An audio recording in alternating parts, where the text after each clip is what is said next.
طيب.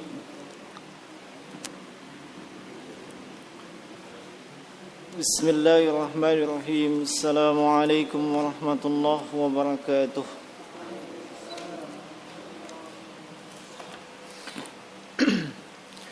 إن الحمد لله نحمده ونستعينه ونستغفره ونعوذ بالله من شرور أنفسنا ومن سيئات أعمالنا. من يهده الله فلا مضل له ومن يضلله فلا هادي له. أشهد أن لا إله إلا الله وحده لا شريك له وأشهد أن محمدا عبده ورسوله ولا نبي بعده. قال الله جل وعلا وهو أصدق القائلين: يا أيها الذين آمنوا اتقوا الله حق تقاته ولا تموتن إلا وأنتم مسلمون. يا أيها الناس اتقوا ربكم الذي خلقكم من نفس واحدة وخلق منها زوجها وبث منهما رجالا كثيرا ونساء واتقوا الله الذي تساءلون به والأرحام إن الله كان عليكم رقيبا.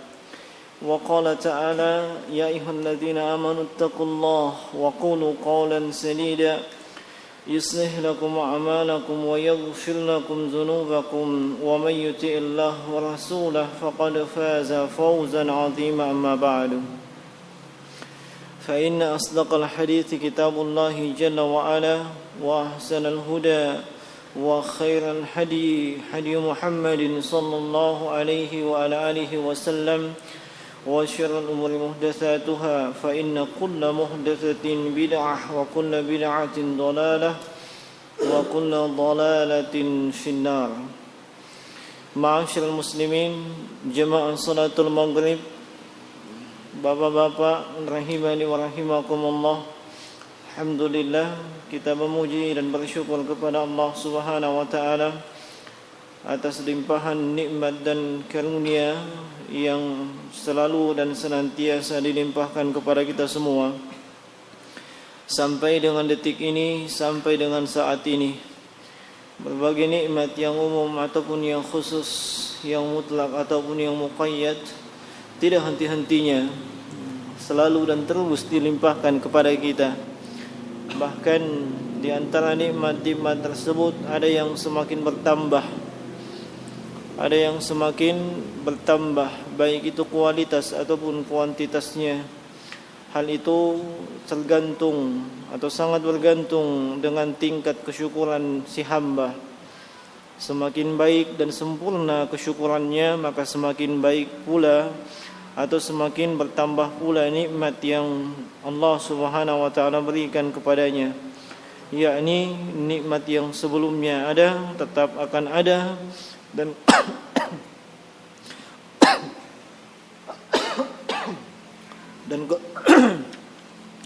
dan kemudian nikmat yang sebelumnya belum ada, tetap ia akan mendapatkan nikmat tersebut. Tayyib, kedengaran suaranya? Tadi sudah bagus.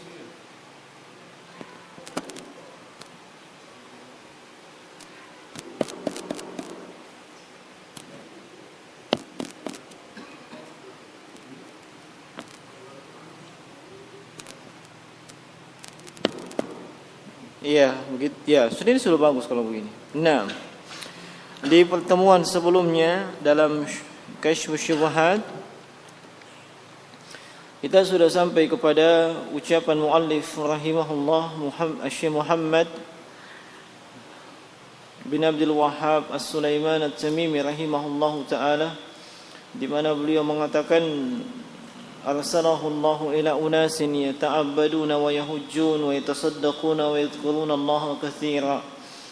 Bahwa Allah Subhanahu wa taala mengutus Rasulullah kepada manusia yang melakukan ibadah.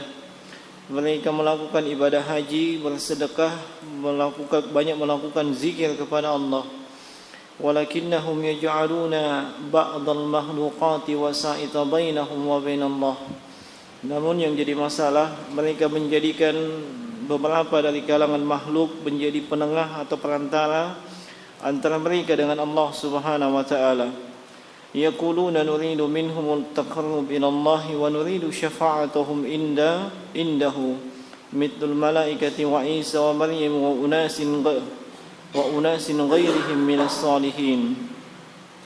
Mereka menginginkan dari perantara tersebut pendekatan diri kepada Allah dan juga syafaat di sisi Allah sebagaimana para malaikat, Nabi Isa, Maryam dan juga manusia selainnya dari kalangan orang saleh.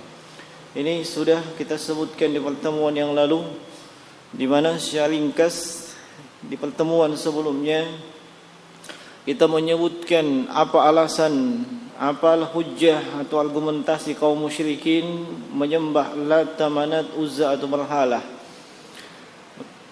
Ada yang masih ingat apa alasannya mereka? Kenapa mereka menyembah patung-patung tersebut?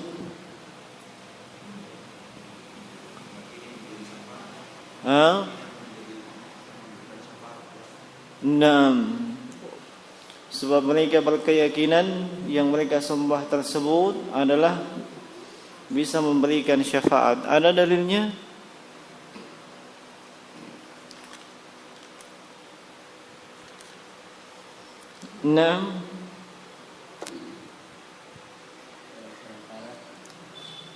Dalilnya dulu. Dalilnya terdapat dalam surah Yunus ayat ke-18. Mereka mengatakan haula'i syufa'una indallah. Mereka berhala-berhala tersebut pemberi syafaat kami di sisi Allah. Apa alasan yang kedua? Apa alasan yang kedua mereka menyembah berhala? Syafaat itu perantara.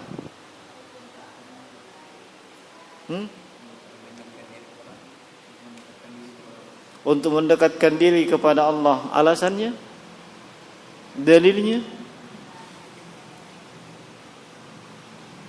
Ini penting sekali untuk dipahami berikut dengan dalilnya.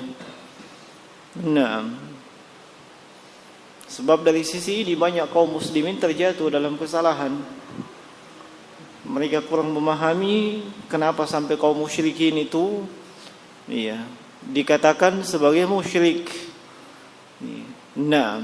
Dalilnya terdapat dalam surah Az-Zumar di ayat yang ketiga. Allah Subhanahu wa taala berfirman, ala dinulillahil khalis. Ala lillahi dinul khalis.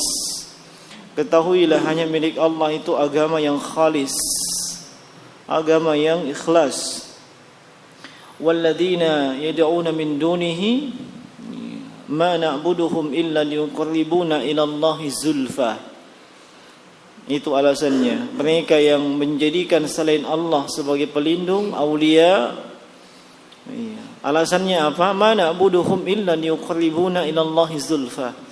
Kita tidak menyembah berhala tersebut kecuali supaya berhala tersebut mendekatkan kami kepada Allah. Mereka tidak meyakini berhala itu pencipta, pemberi rezeki, mendatangkan manfaat, mendatangkan mudarat. Sama sekali jauh dari keyakinan kaum musyrikin itu. Yang mereka jadikan keyakinan berhala-berhala tersebut pemberi syafaat dan kemudian bisa menjadi sarana mendekatkan diri kepada Allah. Taib. Apa yang dimaksud dengan asy-syafa'ah atau syafaat? Syafaat atau syafa'ah asalnya dari bahasa itu dari kata syaf'u. Asy-syaf'u itu artinya genap, diddul witr, lawan dari ganjil. Wal fajr wa layalin 'ashr wasyaf'i wal watr. Syafa' itu ganjil, itu genap. Witr ganjil. Salat witir disebut witir sebab dia ganjil. Syafaat dari sisi bahasa yaitu maknanya genap. Adapun dari sisi istilah, makna syafaat yaitu menjadi penengah atau perantara untuk orang lain. Iya, menjadi penengah atau menjadi perantara untuk orang lain di dalam mendapatkan manfaat atau menolak mudarat. Nah, itu syafaat dari sisi istilah. Iya. Nah, sehingga ada 3 komponen di situ. Ada syafi', pemberi syafaat. Iya. Kemudian ada al-masyfu' lahu, ada yang diberikan syafaat, dan ada al-masyfu' ilai. Iya, yang memberikan asy-syafa'ah. Nah, asy-syafi' pemberi syafaat, ini yang meminta syafaat, inilah penengahnya. Dan kaum musyrikin menganggap berhala mereka itu sebagai asy-syafi'. Iya, pemberi syafaat. Dia yang bisa meminta kepada Allah syafaat. Begitu. Dan syafaat secara umum terbagi menjadi 2. Ini saya isyaratkan saja ya. Nah, syafaat secara umum terbagi 2. Yaitu ada syafaat yang sahihah musbitah. Syafaat yang benar dan memang ditetapkan oleh Allah di dalam Al-Quran dan ditetapkan oleh Rasulullah di dalam sunnah atau hadis beliau. Ini disebut dengan syafa'atu yang musbita as-sahihah. Memang syafaat yang benar adanya. Di dalam hadis yang diriwayatkan oleh Imam Al-Bukhari dari sahabat Abu Hurairah radhiyallahu taala anhu, Abu Hurairah mengatakan, bertanya kepada Nabi, "Ya Rasulullah, man as'alun nasi bi syafa'atika yaumil qiyamah?" Wahai Rasulullah, siapa manusia yang paling berbahagia dengan syafaatmu pada hari kiamat? Maka Nabi SAW mengatakan apa? As'alun nasi bi syafa'ati yawmal qiyamati man qala la ilaha illallah khalisan min qalbihi aw nafsihi. Manusia yang paling beruntung, paling berbahagia pada hari kiamat yang mendapatkan syafaatku adalah mereka yang pernah mengucapkan la ilaha illallah dengan keikhlasan. Dengan keikhlasan. Itu syafaat yang musbitah. Nah, dan syafaat musbitah ini memang benar adanya. Itu setidaknya ada 3 persyaratan. Setidaknya ada 3 persyaratan. Pertama, orang yang memberikan syafaat itu mendapatkan keridhaan Allah. Yang memberi syafaat itu memang diridhoi oleh Allah. Nah, kemudian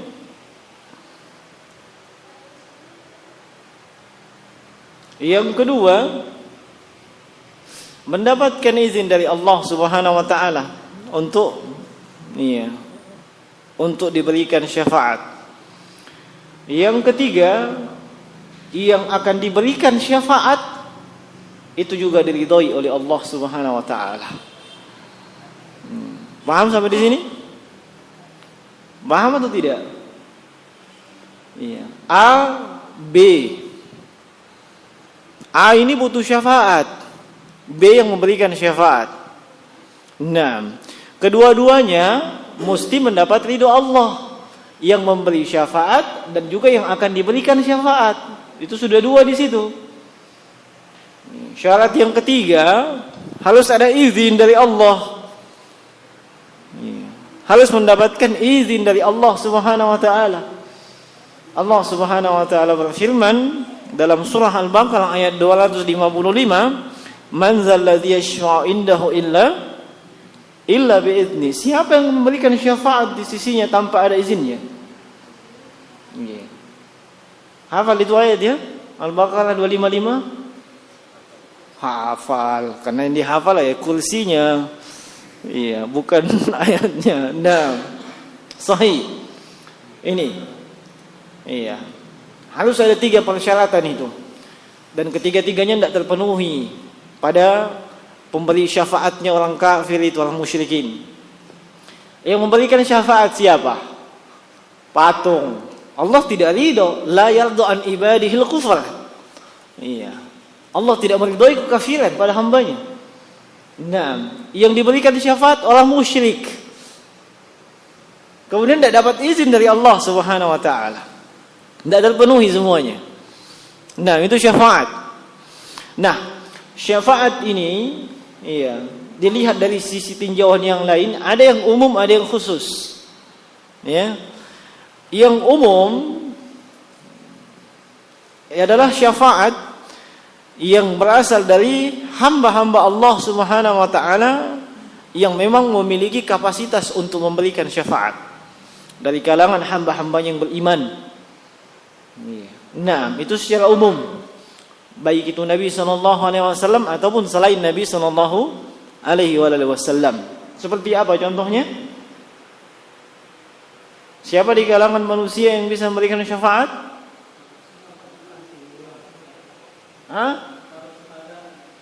Iya, para syuhada. Naam. Siapa lagi? Penghafal Al-Quran. Apa ini? Penghafal juz amma. Naam. Termasuk anak yang meninggal sebelum dia tamyiz atau balik. 1, 2, 3. Ada yang meninggal di masa kecilnya, itu memberi syafaat nanti kepada bapak dan ibunya. Nah, itu secara umum siapa saja yang memang memiliki kapasitas untuk memberikan syafaat. Yang secara khusus, nah ini disebut dengan syafaatul uzma, syafaat yang agung, yang hanya boleh diberikan dan yang memiliki kapasitas untuk memberikan itu adalah Nabi sallallahu alaihi wasallam, tidak bisa selainnya. Iya, seperti manusia yang sudah diputuskan masuk ke dalam surga. Nah, itu masih butuh syafaat Nabi tuh untuk masuk ke dalam surga. Mau ke surga itu tidak melenggang kangkung. Mesti melewati apa? As-sirat. Kalau as-siratnya itu seperti jembatan bolong sana, nyaman saja. Iya. Itu masih butuh syafaat dari Nabi sallallahu alaihi wasallam. Termasuk tidak bisa memberikan para nabi-nabi yang sebelumnya. Dan itu kisahnya masyhur dalam Sahih Al-Bukhari dan Sahih Muslim. Ya.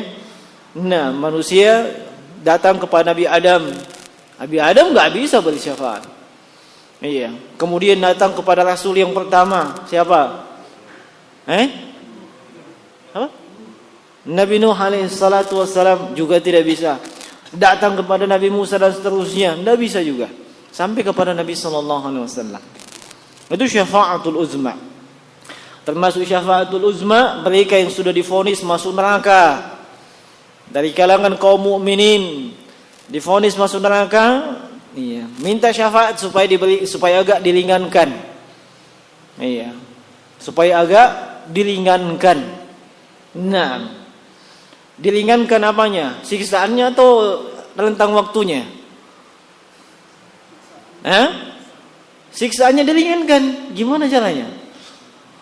Nah, kemudian mereka yang sudah mendapatkan keringanan diberi syafaat untuk apa? Dikeluarkan dari mana? Dari neraka. Termasuk orang yang bertauhid tapi hidupnya bergelimang dengan dosa dan maksiat, itu mendapat syafaat dan tidak akan kekal dalam neraka. Itu pentingnya tauhid ya. Nah, yang kita pelajari saat ini tauhid. Jangan diremehkan. Sebab saya biasa sampai ke telinga saya, kenapa selalu masalah itu yang dibahas? Masalah sholat ke, masalah puasa ke, masalah zakat ke. Iya, itu semuanya kakek-kakek itu. Nah, itu semua tidak ada gunanya kalau tauhid tidak benar. Tidak ada gunanya. Iya. Semuanya bagaikan debu berterbangan kalau tauhid tidak benar, tidak ada. Iya. Mana pun balang ulunus suju, tena gunana. Nah, kalau tauhid tidak beres. Nah. Taib. Kemudian bentuk syafaat yang kedua yaitu syafaat yang batilah. Syafaat yang batilah Inilah syafaatnya yang diharamkan oleh kaum musyrikin tadi. Syafaat yang tidak ada gunanya. Allah Subhanahu wa taala sebutkan dalam surah Al-Mudaththir ayat 48, "Fama tanfa'uhumus syafa'atus syafi'in." Tidak ada gunanya, tidak bermanfaat syafaatnya orang yang memberikan syafaat. Nah, ini disebut syafaat yang yang batil, tidak ada manfaatnya, tidak bisa, tidak memenuhi persyaratan. Nah, ini yang kita sebutkan dengan isyarat saja ya. Nah, kemudian kata muallif rahimahullahu taala, "Faba'atsallahu Muhammadan yujaddidu lahum dina abihim Ibrahim alaihi salam wa yukhbiruhum anna hadha at-taqarrub wal i'tiqad mahad haqqullahi ta'ala la yuslim minhu syai' li ghairillah la malakun muqarrabin wala nabiyyin mursalin fadlan an ghairihima." Kemudian Allah Subhanahu wa taala mengutus Nabi Muhammad yujaddidu, mentajdid, melakukan reformasi. Itu bahasa saya. Ya, melakukan pembaharuan. Nah, apa yang diperbaharui? Dina abihim Ibrahim alaihi salatu wassalam. Agama, keyakinan, millah Nabi Ibrahim. Yaitu apa? Dinun hanif.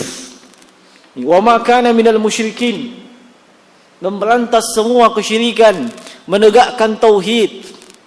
Itu namanya memperbaharui. Yang awalnya memang sudah ada. Cuman seiring berjalannya waktu terkontaminasi dengan hal-hal yang merusaknya. Bukan memperbaharui maksudnya seperti yang dipahami oleh sebahagian manusia atau kaum muslimin di zaman ini, yang memang asalnya tidak ada dalam Islam ditambah. Ini kita adakan pembaharuan ini. Nah, itu salah, bukan pembaharuan itu. Bukan reformasi itu namanya. Yang dimaksud reformasi dalam masalah akidah dan tauhid, asalnya tauhid. Nabi Ibrahim di atas tauhid. Kemudian seiring berjalannya waktu, sedikit demi sedikit terkikis itu tauhid, berganti dengan kesyirikan. Allah mengutus Nabi untuk mereformasi semua itu, mengembalikan asalnya yang tauhid. Nah, dan ini isyarat terhadap firman Allah Subhanahu wa taala dalam surah An-Nahl ayat 123. Allah Subhanahu wa taala berfirman, "Tsumma auhayna ilaika an attabi' millata Ibrahim hanifan wa ma kana minal musyrikin." Kemudian kami wahyukan kepadamu wahai Muhammad, untuk apa? Anittabah, untuk mengikuti millahnya Nabi Ibrahim, hanif. Hanif, apa itu hanif? Lurus. Mustaqim juga lurus. Istiqomah. Nah, ada makna lain hanif? Itu makna bahasa ya. Nah, secara terminologinya, secara istilah atau syar'inya apa itu hanif? Nah, condong kepada tauhid, berpaling dari kesyirikan. Itu hanif. Nah, jamaknya hunafa. Condong kepada tauhid, berpaling dari kesyirikan. Nah, itu hanif. Makanya disebut lurus dia. Nah, dari sisi bahasa. Dan agama Nabi Ibrahim, agama yang hanif. Condong kepada tauhid dan berpaling dari kesyirikan. Dan beliau tidak termasuk dari golongan kaum musyrikin. Nah, ma'asyiral muslimin, rahimani wa rahimakumullah. Nabi diutus kepada mereka untuk memperbaharui, untuk mereformasi ajaran-ajaran Nabiullah Ibrahim, ajaran tauhid, sekaligus mengabarkan, memberitakan kepada kaum musyrikin bahwasanya pendekatan diri ataupun meminta syafaat, sebagaimana alasannya kaum musyrikin menyembah berhala tersebut, itu murni hanya kepada Allah saja, tidak bisa kepada selain Allah. Nah, tidak bisa kepada selain Allah. dan memberitakan kapan hal tersebut dilakukan, menjadikan selain Allah sebagai sesuatu yang untuk mendekatkan diri kepada Allah, menjadi perantara, pemberi syafaat, itu termasuk kesyirikan. Nah, itu termasuk kesyirikan. Iya. Termasuk mempersembahkan ibadah kepada selain Allah Subhanahu wa taala. Dan di pertemuan yang lalu kita sudah singgung hal tersebut terkait dengan contoh-contoh di tengah masyarakat yang mereka mendatangi tempat-tempat tertentu, melakukan ritual ibadah di tempat tersebut, apakah bentuknya membaca Al-Quran atau bentuknya adalah berdoa dan seterusnya, memang kepada Allah, tapi di tempat tersebut, iya, di tempat yang tidak ada contohnya mesti melakukan ibadah tersebut, iya, ibadah tersebut di tempat itu. Nah, maka la yuslihu minhu syai' li ghairillah. Tidak boleh hal tersebut ditujukan kepada selain Allah. La malakun muqarrabin wala linabiyyin mursalin. Malakul muqarrabin, malaikat yang dekat saja tidak boleh kita minta kepada dia. Kita mendekatkan diri kepada Allah melalui malaikat. Kita minta kepada malaikat syafaat. Itu juga tidak boleh. Demikian pula kepada Nabi. Iya. Naam, kita menjadikan Nabi sebagai bentuk taqarrub ila Allah. Kalau malaikat dengan Nabi saja tidak boleh, iya, maka fadlan an ghairihima, lebih-lebih dia lagi dibandingkan, lebih-lebih lagi mereka yang tidak sampai derajatnya malaikat dan Nabi, meskipun dia orang soleh. Apalagi kalau dia orang salah. Nah, sedangkan orang soleh saja tidak bisa. Mau beribadah langsung kepada Allah, mau minta-minta langsung kepada Allah. Idza sa'alta fas'alillah wa idza sta'anta fasta'in billah. Nah, kalau kalian meminta, berdoa, minta kepada Allah. Minta tolong sama Allah. Iya. Nah, baik. Wa illa fa haula'il musyrikun yashhaduna anna Allah huwal khaliq wahdah. La syarika lah wa annahu la yarzuqu illahu wa la yuhyi wa yumit illahu wa la yudabbiru al-amr illahu wa anna jami'as samawati wa man fihin wal ardina as-sab' wa man fihinna kulluhum abinun tahta tasarruf wa qahr. Selain daripada itu, kaum musyrikin tetap meyakini Allah pencipta. Iya, tidak ada sekutu bagi Allah dalam masalah ciptaan. Allah pemberi rezeki, Allah menghidupkan, mematikan, mengatur segala urusan, semua yang di langit, semua yang di bumi. Iya, semuanya itu adalah milik Allah Subhanahu wa taala. Semuanya itu adalah hamba Allah Subhanahu wa taala. Itu keyakinan kaum musyrikin. Jadi sekali lagi kita tegaskan bahwasanya kaum musyrikin, iya, mereka menyimpang dari sisi, iya, menjadikan berhala tersebut sebagai perantara, iya, untuk mendekatkan diri mereka kepada Allah. Satu, kemudian yang kedua, mereka berkeyakinan bahwasanya berhala tersebut bisa memberikan syafaat di sisi Allah. Mereka tidak berkeyakinan berhala itu menciptakan, enggak. Iya. Itu kaum musyrikin. Iya. Kalau kaum muslimin lebih dahsyat, lebih jago. Iya. Nah. Betul tidak? Betul tidak? Iya. Iya, kaum muslimin subhanallah. Ini saya tidak mengatakan bapak-bapak ya. Insyaallah di masjid ini semuanya bertauhid. Nah, tapi mereka yang lainnya yang tidak memahami masalah tauhid dengan baik dan benar, mereka berkeyakinan Allah mencipta, Allah menghidupkan, 5 waktu salat, di bulan Ramadan puasa dan seterusnya. Tapi masih memiliki keyakinan-keyakinan lain. Iya. Saya mau mengadakan pesta 3 hari 3 malam untuk anakku yang satu-satunya ini. Iya. Ternyata dia mengadakan pesta pas di musim hujan. Maka yang dipanggil untuk menahan hujan siapa? Siapa? Kepala desa? Pawang hujan. Iya. Qaddar Allah wa ma syaa fa'ala. sesuai dengan ketentuan Allah. Apa yang Allah kehendaki itu yang terjadi. Hujan tertahan. Terus apa yang menjadi keyakinan bagi mereka yang mengadakan acara itu? Luar biasa itu pawang. Ternyata bisa banjir diatur. Iya toh? Iya. Kaum musyrikin tidak seperti itu, tapi mereka meyakini yang menahan tersebut Allah. Yang menurunkan juga Allah. Meskipun mereka tahu ada pawang. Tapi kita serahkan pada pawang. Serahkan pada ahlinya. Bahasa apa namanya? Bahasa kerennya ya. Serahkan sama ahlinya. Iya. Jadi jauh lebih dahsyat itu. Di pembahasan Qawaidul Arba'ah yang belum pernah dapat itu di pembahasan terakhir itu ada. Bagaimana kesyirikan yang terjadi oleh manusia di akhir zaman jauh lebih dahsyat dibandingkan kesyirikan yang terjadi awal umat ini. Nah, semakin jauh daripada masa kenabian, dan semakin dekat dengan yaumul qiyamah, bentuk, jenis dan model kesyirikan itu semakin beragam. Semakin dahsyat dan seterusnya. Nah, banyak merambah. Ada di kalangan kaum muslimin yang sudah lama menikah. Saya tidak jinggung yang jomblo lagi ya. Yang saya singgung ini yang sudah menikah dulu. Nah, qadarullah belum diberikan keturunan.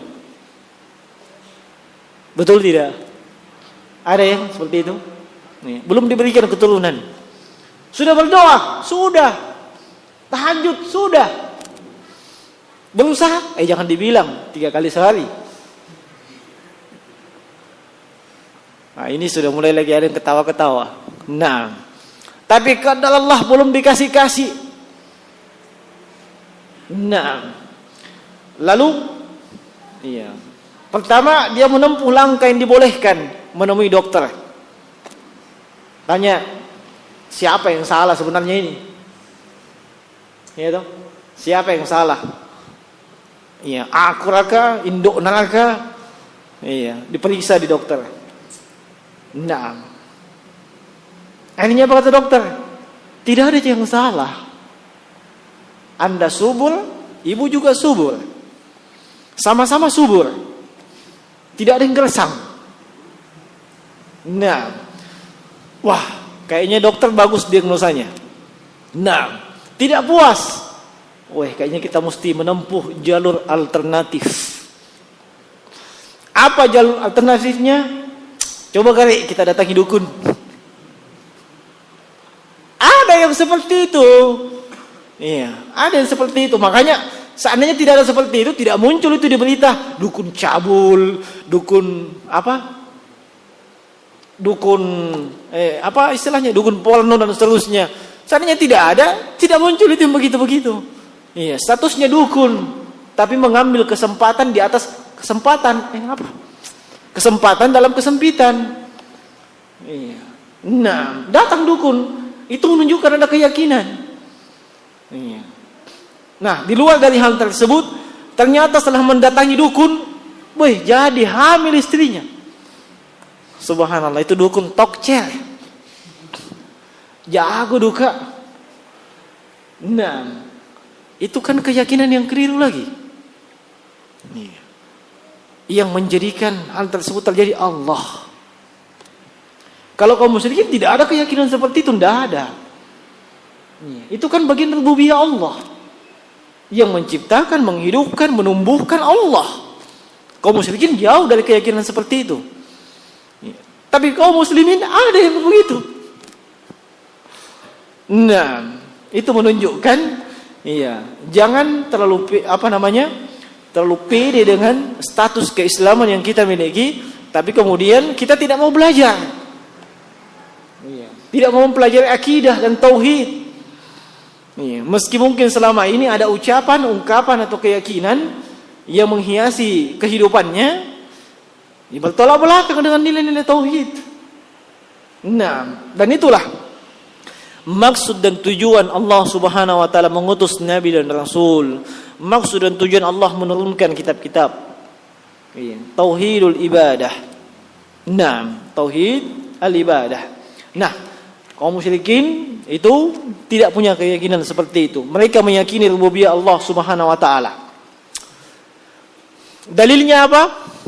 Ini sudah sering kita sebutkan ya. Enggak apa-apa. Yang mencatat siapa tahu ditanya ya sama kaum muslimin yang lain. Kalau misalnya ditanya, apa dasarnya kenapa kau bilang kaum musyrikin juga yakin Allah Khalik, Allah Malik? Iya toh? Apa dalilnya? Kita sebutkan sebagaimana disebutkan Syekh di sini.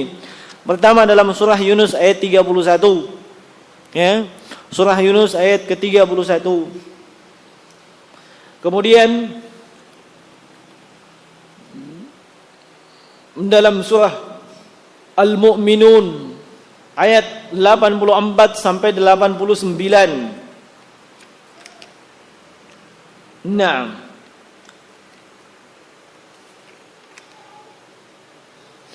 Dan juga dalam surah Az-Zukhruf ayat ke-9.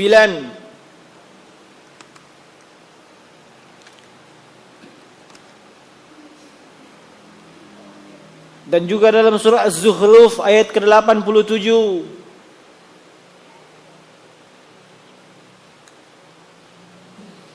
Itu semua dalil-dalil yang menunjukkan dan yang lainnya bahwasanya kaum musyrikin berkeyakinan bahwa pencipta, memberikan rezeki, mengatur alam ini itu Allah. Iya. Itu adalah Allah Subhanahu wa ta'ala. Nah. Kemudian walam yudkhiluhum fit tauhid alladzi da'ahum ilaihi Rasulullah sallallahu alaihi wasallam. Tapi ternyata keyakinan tersebut belum memasukkan mereka ke dalam tauhid yang Nabi mengajak kepada tauhid tersebut. Yang Nabi mengajak kepada tauhid tersebut. Buktinya apa? Nabi masih mengajak mereka mengucapkan la ilaha illallah. Seharusnya di sini kita sudah sedikit cerdas. Iya, bahwasanya apa? Iya, keyakinan Allah pencipta, menghidupkan, mematikan, memberi rezeki, itu bukanlah makna la ilaha illallah. Seandainya itu maknanya, ya Nabi tidak usah ajak mereka. Mereka sudah punya keyakinan begitu. Iya. Nah, tapi iya, kaum musyrikin itu paham sekali dengan makna la ilaha illallah. Sedemikian pahamnya mereka tidak mau ucapkan. Naam. La ilaha illallah. Apa artinya ini?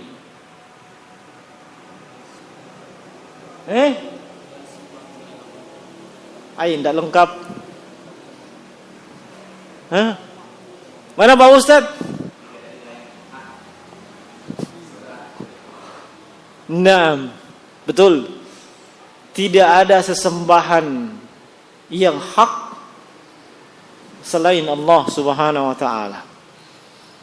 Mesti demikian. Kalau bilang tidak ada Tuhan selain Allah, itu kalimat Tuhan umum. Banyak Tuhan-Tuhan yang lain. Iya. Nah, makanya kalimat Rabbun dengan kalimat ilahun itu punya makna beda. Ya. Nah, ini bukan la rabba illallah, tapi la ilaha illallah. La nafyul jins. Iya, itu kalimat la di situ menafikan, meniadakan semua jenis isim apapun setelahnya dinafikan. Isim setelahnya kan al-ilah. Al-ilah maknanya al-ma'luh, al-ma'bud, yang diibadahi, yang disembah. Iya, bukan maknanya al-khaliqul mudabbir. Bukan, tapi al-ma'luh. Iya, maknanya dia adalah maf'ul. Iya, yang diibadahi, yang disembah. Nah, sehingga la ma'buda bihaqqin. Iya, mesti ditentukan dengan bihaqqin. Itu khabarnya. Sebab itu konsekuensi dari kalimat la. Hanya tak disebutkan dalam la ilaha illallah khabarnya apa. Tapi kalau kembalikan ke makna bahasa, dia mesti punya isim dan khabar. Tidak boleh tidak. La ilaha illa itu istisna, pengecualian. Istisna mufarraq yang memisahkan. Iya, illallah. Iya. Ada penjelasan lengkap tentang masalah ini. Nah, itu dipahami dengan baik oleh kaum musyrikin. Iya, makanya mereka tidak mau ucapkan. Sementara kaum muslimin mudah sekali diucapkan. Kenapa? Tidak paham-paham. Iya. Nah, saya bersyukur kepada Allah, hampir setiap saat banyak orang yang masuk Islam. Betul tidak? Iya, asyhadu an la ilaha illallah, masuk Islam, kumpulkan sumbangan dan seterusnya. Mu'allaf, masuk namanya dalam list daftar penerima zakat. Ini memang mu'allaf tahu. Mau komplain apa? Kalau dia tidak tahu kapan dia jadi mu'allaf. Nah, mu'allaf setahun, 2 tahun, 3 tahun, 10 tahun, mu'allaf. Nah, mu'allaf dari kata alif, untuk dijinakkan hatinya. Kalau sudah kokoh dia punya keimanan, bukan lagi mu'allaf. Itu sudah pelecehan namanya. Sudah bagus keimanannya, bagus sholatnya, masa dia masih dipanggil mu'allaf? Nah, enggak. Tapi susah, sebab banyak yang masuk Islam tidak mau belajar. Tidak mau belajar dengan baik. Maunya ibadah toh, sholat, puasa, zikir. Ini yang terjadi banyak kesalahan. Iya. Pertama, sholatnya tidak dilandasi dengan akidah yang benar. Puasanya juga demikian. Ibadah-ibadah yang lain juga demikian. Sehingga tidak tahu betulkah ibadahnya itu benar atau tidak, dan betulkah ibadahnya itu memenuhi syarat diterima atau tidak. Itu kesalahan yang terjadi di tengah-tengah masyarakat kita. Yang penting sholat, yang penting ini, tanpa memperhatikan ada syarat-syaratnya itu ibadah. Iya. Makanya penting jemaah sekalian, sekali lagi kita mempelajari bagian-bagian daripada akidah. Iya. Dia adalah landasan daripada agama Islam. Taib, sudah masuk waktu ya? Taib, ada pertanyaan silahkan.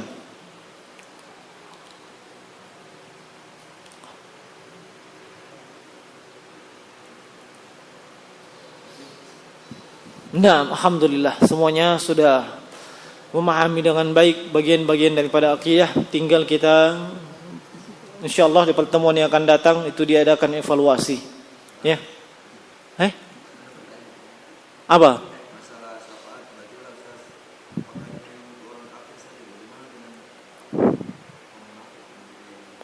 Tadi saya sudah kasih isyarat, syafaat itu untuk yang masuk yang mau masuk surga saja masih butuh syafaat. Yang masuk surga itu orang kafir atau orang munafik? Yang masuk surga itu orang kafir atau orang munafik? Bukan orang kafir, bukan orang munafik. Artinya dia orang Islam, ya kan? Iya, orang Islam saja butuh syafaat. Naam. Itu syafaat umum. Naam. Itu saja? Naam. Toyib, cukup ya. Insyaallah kita evaluasi nanti apa-apa yang kita sebutkan di pertemuan ini, di pertemuan yang akan datang. Naam. Dan mungkin evaluasinya di akhir pertemuan, bukan di awal. Kalau di awal kayak tadi banyak yang belum datang. Naam, mungkin menghindari pertanyaan. Toyib. Cukup demikian, mohon maaf atas segala kekurangan. Yang benar datang dari sisi Allah, yang keliru datang dari saya. Subhanallah bihamdik, nasyhadu an la ilaha illa anta astaghfiruka wa atubu ilaik. Assalamualaikum warahmatullahi wabarakatuh.